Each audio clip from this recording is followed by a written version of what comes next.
你好，股神嘅持倉能夠經歷經濟週期。股神嘅持倉能夠經歷經濟週期，當然亦同股神嘅選股嘅種質有關。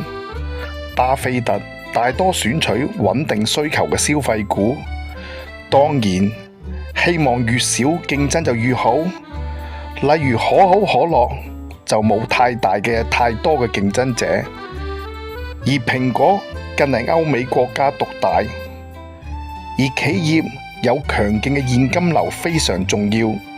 當股災或者經濟衰退時，市場嘅資金一般都會缺，銀行亦會緊緊抱緊佢哋嘅資金唔作放貸。如果你或者企業仍然有源源不絕嘅現金時，超額嘅回報嘅時機就會出現㗎啦。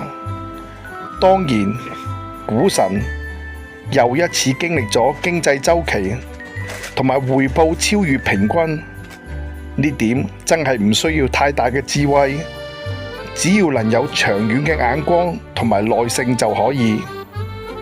科技確實唔易捕捉，佢嘅變化實在太大。當威力強大嘅技術可以摧毀一個產業，只係數年嘅時間。我哋見過好多嘅例子，我記得有 TVB、經濟日報、日本城、德國嘅車廠。所以巴菲特希望透過閱讀去理解世界，或者避免進入運動嘅世界裏邊。組合嘅主線仍係以傳統嘅行業，例如銀行、地產、資源，當然亦會有一啲科技嘅襯托。